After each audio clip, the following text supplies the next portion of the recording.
अस्सलाम वालेकुम। आज हम स्टार्ट करेंगे new countdown book for class 5 की एक्सरसाइज 2B का क्वेश्चन नंबर 4। इसमें हमने क्या करना है, find the HCF by prime factorization method. अब देखिए इसमें मेथड कौन सा यूज़ करना है, प्राइम फैक्टराइजेशन मेथड। दो तरह के मेथड होते हैं, एक डिवीजन मेथड होता है और एक प्राइम फैक्टराइजेशन मेथड। तो फर्स्टली मैं इस क्वेश्चन नंबर 4 में प्राइम फैक्टराइजेशन मेथड कर रही हूँ और इससे नेक्स्ट क्वेश्चन नंबर 6 में मैं एक दूसरा मेथड यूज़ करूँगी HCF का, ठीक है। अच्छा, अब मैं इसको प्राइम फैक्टराइजेशन मेथड के थ्रू सॉल्व करूँगी। इस मेथड को किस तरह हम करेंगे कि आपने हर नंबर को सेपरेटली LCM के तरीके से इसको सॉल्व करना है, यानी कि इस तरीके से आपने सॉल्व करना है सेपरेटली, हर एक अलग अलग, ठीक है। अच्छा, पहले हमने देखा 64 कौन से वाले टेबल से जाएगा कंप्लीटली, ठीक है। अगर सबसे पहले सबसे छोटा टेबल हमने यूज़ करना है, फिर उससे बड़ा और उससे बड़ा। ये देखें, ये 62 2 के टेबल से जा रहा है। कैसे? 2 2 3 6।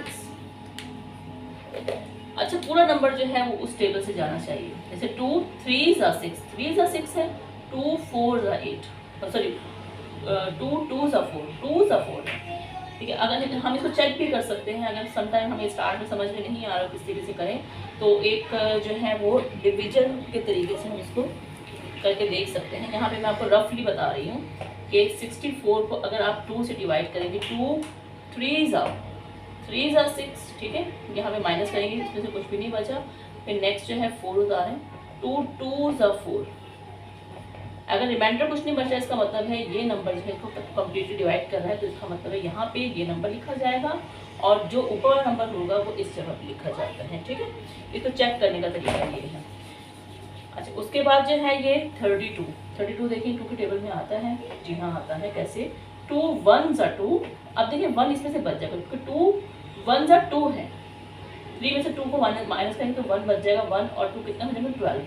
तो ये हो जाएगा 2 6 12, ठीक है। तो ये मैंने 1 जो है समझाने के लिए लिखा था, मैंने इसको इरेज कर दिया है। 2 अब ये होगा 16। देखिए 2 के टेबल में 16 आता है, 2 8 16। अब 2 के टेबल में 8 आता है, यस। 2 4 8, ठीक। फिर 4 के 2 के टेबल में आता है, यस। 2 2 4 2 लिख दीजिए। फिर 2 1 2, ठीक। जब तक 1 नहीं आता तब तक आपने इसको करते चले जाना है। इस देखिए इसको हम करके देख लेते हैं। देखिए ये भी 2 जो है 2 के टेबल से जा रहा है। कैसे? ये 14 है और 8, पूरा टोटल नंबर जो है अगर 2 के टेबल से डिवाइड हो रहा है तो इसका मतलब है कि इसको हम कर सकते हैं ऐसे। 2 7 14, 2 4 8, 4 8, ठीक। 2 7 14 तो 7 लिख दिया, 2 4 8 तो 4 लिख देंगे, ठीक है। उसके बाद देखिए मुझे ये पता चला कि ये भी 2 से जा रहा है, पूरा नंबर जाना चाहिए। 2 3 6, 3 6 हो गया, तो 7 में से 6 को माइनस करेंगे, क्या बचेगा? 1 बचेगा। ये हो गया 14। 2 7 14। अब इस 1 जो है सिर्फ मैंने आपको समझाने के लिए लिखा था, मैं हटा रही हूँ यहाँ से। अब 37 जो है ना ये 3 के टेबल में आता है, ना 4 के टेबल में, किसी और टेबल में नहीं आता, सिर्फ 37 अपने ही टेबल में आता है। तो हम यहाँ पर लिख देंगे 37 1 37, सही। उसके बाद इसको हम करेंगे, जब तक 1 आ गया इसका मतलब है यहाँ पर ये कैलकुलेशन स्टॉप हो जाएगी। उसके बाद हम करते हैं 60 को 2 3 6 और 0 तो 0 ही आ जाएगा, ठीक है। उसके बाद इसको देखते हैं 2 1 2। अब 1 2 है, अब इसमें से 2 में से 3 में से 2 को माइनस करेंगे, 1 बच जाएगा। अब ये बन गया है 1 0 10, 2 5 10, ठीक। अब ये 1 यहाँ से मैं इरेज कर रही हूँ, ठीक। अब ये 15 जो है 2 के टेबल में नहीं आता, तो अभी देखें 15 क्या 3 के टेबल में आता है, यस। 3 5 15। अब 5 जो है सिर्फ 5 के टेबल में ही आता है और किसी टेबल में नहीं आता, तो हम लिखेंगे 5 1 5। अब यहाँ पे 1 आ गया, इसको स्टॉप कर देंगे यहाँ पे कैलकुलेशन। अब देखिए सबका अलग अलग आप यहाँ पे लिखें। 64 के कौन कौन से फैक्टर्स हैं? 1 2 3 4 5 6 2 हैं, 1। उसके बाद अब 148 का लिखें, इसके फैक्टर्स कौन कौन से हैं? ये सारे 2 2 और 37। उसके बाद 60 के कौन कौन से फैक्टर्स हैं? ये हैं 2 2 3 एंड 5। अब देखें कि ये कौन कौन से जो हैं इनके पेयर्स, इनके ग्रुप्स बन रहे हैं। जो चीज़ सब में कॉमन होगी उसको आप इस तरीके से मिला लें। 2 सब में तीनों में आ रहा है, तीनों लाइंस में आ रहा है। अब एक और 2 तीनों लाइंस में आ रहा है। अब ये 2 इसमें है, बाकी किसी में भी नहीं है। ये 2 इसमें है, बाकी किसी के साथ भी ग्रुप नहीं बनता। 37 भी अकेला है, ये दोनों में नहीं है। 5 भी अकेला है, इन दोनों रॉज में नहीं है। तो जो ग्रुप्स बन गए हैं उनको आप यहाँ पर लिख लीजिए।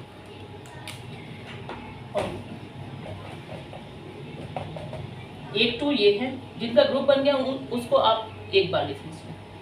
फिर मल्टीप्लाई बाय एक दूसरा ग्रुप बन गया, ये भी किसका ग्रुप है, 2 का है, तो 2 आप एक बार लिख लीजिए।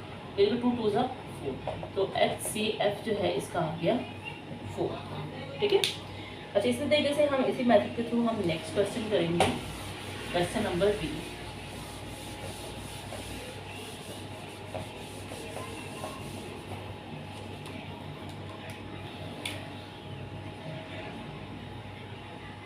ये है 63, 108 एंड 72। अब मैं थोड़ा तेजी से कर दूंगी इसको।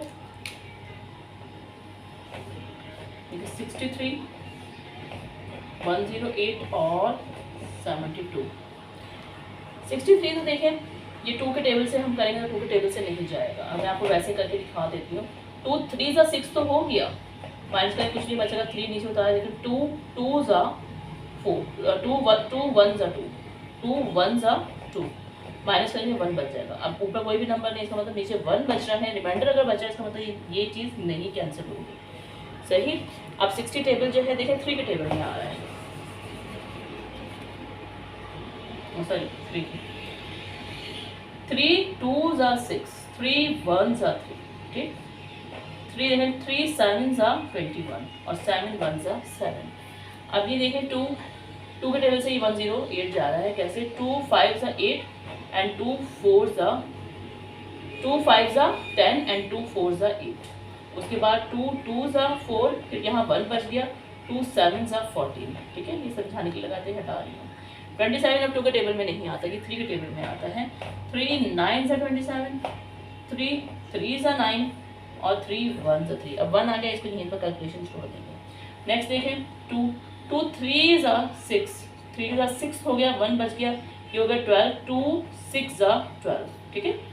अच्छा, 2 1 ज़ा 2, अब यहाँ 1 बच गया, 2 8 ज़ा 16, फिर 2 9 ज़ा 18। अभी 9 जो है ये 3 के टेबल में आता है, 2 के टेबल में नहीं आता। 3 का टेबल ले लें, 3 3 ज़ा 9 एंड 3 1 ज़ा 8। इसमें भी 1 आ गया, इसका कैलकुलेशन इनकी स्टॉप हो जाएगी। अब इनके फैक्टर्स लिख लीजिए। 63 के कौन कौन से फैक्टर हैं, 3 3 and 7, 3 multiply by 3 multiply by 7।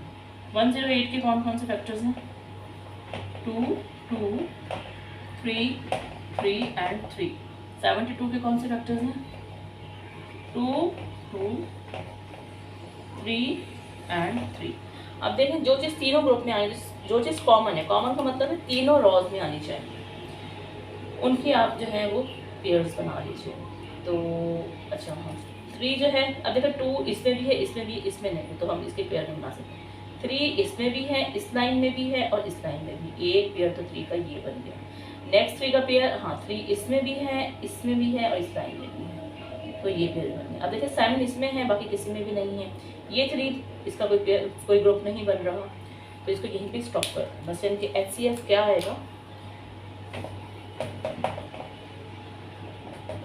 एक 3 ये एक ग्रुप इसका बन रहा है, तो एक बार 3 ये लिख दीजिए, दूसरी बार 3 ये लिख दीजिए। तो HCF क्या है, 3 3 ज़ा 9। So this is the answer. ठीक है, चलिए उससे नेक्स्ट करते हैं,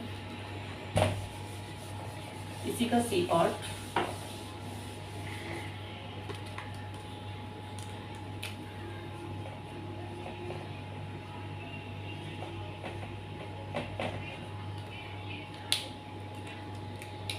अब इनके अलग अलग लीजिए आप।